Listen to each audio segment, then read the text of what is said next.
Hi guys, ഇന്ന് ലോക വായനാ ദിനം. അതുകൊണ്ട് നമ്മൾ കുറച്ച് വായനാ പുസ്തകങ്ങൾ വായിക്കുന്നുണ്ട്. അപ്പം നമ്മുടെ വായന തുടങ്ങുകയാണ്.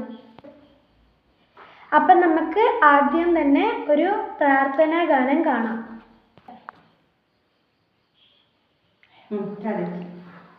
പ്രാർത്ഥന തുടങ്ങുകയാണ്. പരിപാഹി ദൈവമേ, കൈ തൊഴുന്നിതാ ജയമെന്നും ഞങ്ങൾ കേകണേ. ലോകനായക ലോകനായക, നിൻ തിരുനാമ കീർത്തനം മുക്തിദായകം.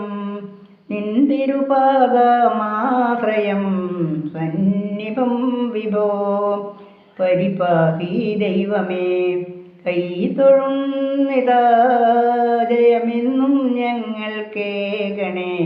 ലോകനായക ലോകനായക, അജ്ഞതരാകും ഞങ്ങളെ വീജ്ഞരാക്കണേ.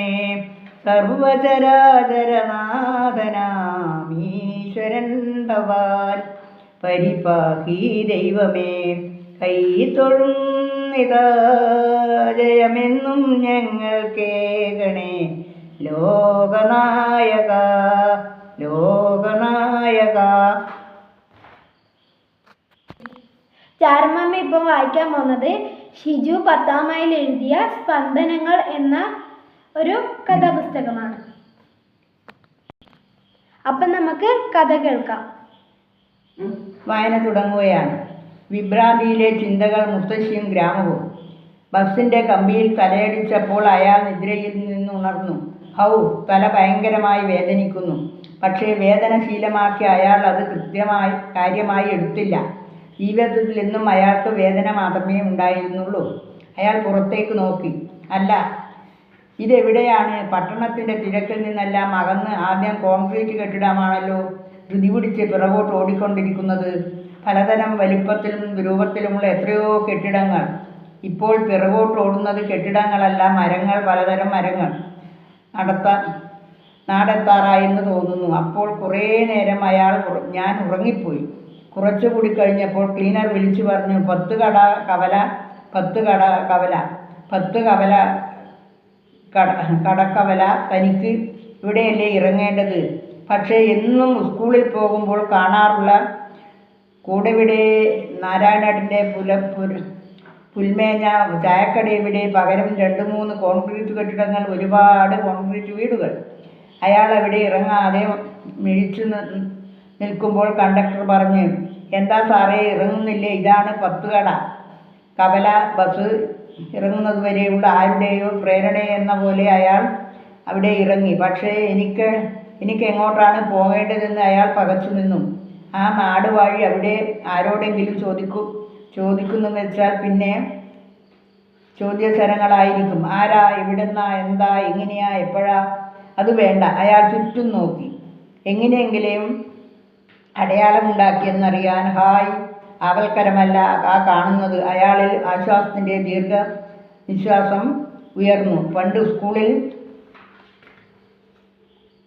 പോകാറുള്ളപ്പോൾ ഭൂതമുണ്ടെന്ന് പറഞ്ഞ് ഞാനും കൂട്ടുകാരെയൊക്കെ പേടിപ്പിച്ചോടുന്ന പൊട്ടിവീഴാറായ ആൽമരം അയാൾക്ക് വഴികാട്ടിയെന്നോണം കാലം മായ്ച്ചു കളയാതെ അത് അവിടെ തന്നെ നിലകൊള്ളുന്നു. അപ്പോൾ എനിക്ക് അങ്ങോട്ടാണ് പോകേണ്ടതെന്ന് അയാൾ ആ വഴി നടന്നു.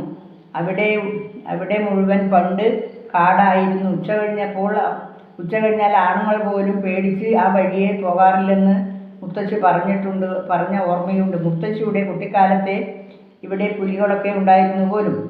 നേരെ നടന്ന് ഇടത്തോട്ടുള്ള വളവിൽ അയാൾ നിന്നു.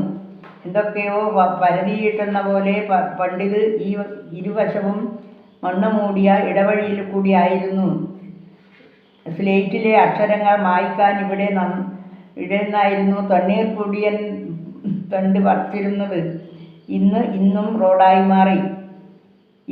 റോഡായി മാറി. അങ്ങനെ പിന്നെയും നടന്നു. ഏതോ സ്ഥാനം ലക്ഷ്യമാക്കിയിട്ട് പാടം തുടങ്ങുന്നതിനടുത്ത് അയാൾ നിന്നു. പാടത്തു നിന്ന് നടുവിലേയുള്ള റോഡ് പാടത്തിന് അക്കരെയായി നീങ്ങി. ഇവിടെയുണ്ടായിരുന്ന വയൽ വരമ്പിലൂടെ ആയിരുന്നില്ലേ പണ്ട് സ്കൂളിൽ പോയിരുന്നത്? ആ പാടവരമ്പും ഇല്ലാതായി. എല്ലാം പുരോഗതിയിലേക്ക് പോയിക്കൊണ്ടിരുന്നു. പാടത്തിന് ഇരുവശത്തുമുള്ള തെങ്ങുകളും കവുങ്ങുകളും ഒക്കെ റബ്ബർ മരങ്ങൾക്ക് വഴിമാറിക്കൊടുത്തു. വയലിന് നടുവിലുള്ള നീർച്ചാലുകളിൽ നിന്നും ഞണ്ടുകളൊക്കെ പിടിച്ച് എത്രയോ നാളുകൾ. ആരാ എവിടുന്നാ? ആ ചോദ്യം കേട്ടാണ് ചിന്തയിൽ നിന്ന് പുണർന്നത്. കുറച്ചു ദൂരെ. എവിടേക്കാ കുഞ്ഞിന് പോകേണ്ടത്? പൂവള്ളി തറവാട്ടിലേക്ക്. പൂവള്ളി തറവാട്ടിലേക്കോ? അവിടെ കുഞ്ഞിൻ്റെ ആരാണുള്ളത്? അയാളുടെ വാക്കുകളിൽ ജിജ്ഞാസയുടെ മുൻമുനകൾ ഉണ്ടായിരുന്നു. ആരെല്ലാമോ ഉണ്ടെന്ന് പറയണമെന്നും തോന്നി. ഒന്നും പറയാതെ മുന്നോട്ട് നടന്നു. പഴകിയ ഓർമ്മകളിൽ എങ്ങോ ഉണ്ടായിരുന്നില്ല ഈ മുഖം. പക്ഷേ ആരാവും? പലതും ചിന്തിച്ചു പിന്നെയും മുന്നോട്ട്. പൂവള്ളി തറവാട്, അവിടെയല്ലേ എൻ്റെ ബാല്യം സന്തോഷത്തോടെ ചെലവഴിച്ചത്? പിന്നെ എപ്പോഴാ എനിക്കത് അന്യമാക്കി എന്ന് പറയാനും കൂടുതൽ ശരി. പക്ഷേ എന്തിന്? ആദ്യം അച്ഛനും അമ്മയും എന്നെ തനിച്ചാക്കി ആകാശത്തിൽ എവിടെയോ ഏതോ കോണിൽ ലയിച്ചു. ഒരുപക്ഷെ അവർ ഇതൊക്കെ കാണുന്നുണ്ടാകും. മരിച്ചവരുടെ ആത്മാക്കൾ നക്ഷത്രങ്ങളാകുമത്രേ. എന്നിട്ട് അവരുടെ പ്രിയപ്പെട്ടവരൊക്കെ എന്നും കാണുമത്രേ. മുത്തശ്ശി പറഞ്ഞു തന്നതാണിത്. ഉറക്കമില്ലാത്ത രാത്രികളെല്ലാം ഞാനും മുത്തശ്ശിയും എപ്പോഴും ആകാശം നോക്കി നിൽക്കും. അപ്പോൾ 2 നക്ഷത്രങ്ങൾ ഞങ്ങളെ നോക്കി കണ്ണിറുക്കും, കൈവീശി കാണിക്കും, പിന്നെ എന്തൊക്കെയോ പറയും. അങ്ങനെ എത്രയോ രാത്രികൾ, ഉറക്കമില്ലാത്ത രാത്രികൾ. എന്നെ മുത്തശ്ശിയുടെ കൈകളിലേൽപ്പിച്ച് ആദ്യം അമ്മ പോയി. പിന്നെ ഒരു ഓർമ്മ മാത്രം സമ്മാനിച്ച് അച്ഛനും പോയി. ശാന്തി തേടിയുള്ള യാത്രയിൽ അവർ എന്നെ കൂട്ടാതെ പോയി. അയാളുടെ ചിന്തയിൽ അയാൾ അറിയാതെ എങ്ങോട്ടൊക്കെയോ എത്തിക്കുന്നു. അന്നൊരു സന്ധ്യാനേരത്താണ്. നാമജപങ്ങളൊക്കെ കഴിഞ്ഞ് ഞാനും മുത്തശ്ശിയും കഥകൾ പറഞ്ഞ് രസിച്ചിരിക്കുകയായിരുന്നു. പാടവരമ്പത്തുകൂടെ കുറേ ആൾക്കാർ വരുന്നത് കണ്ടു. വെള്ള പാൻറ്റും വെള്ള ഷർട്ടുമാണ് അവരുടെ വേഷം. അവർ തറവാട്ടിലേക്കുള്ള വഴിയിലൂടെ നടന്ന് വരുന്നത് കണ്ടു. തറവാട്ടിന്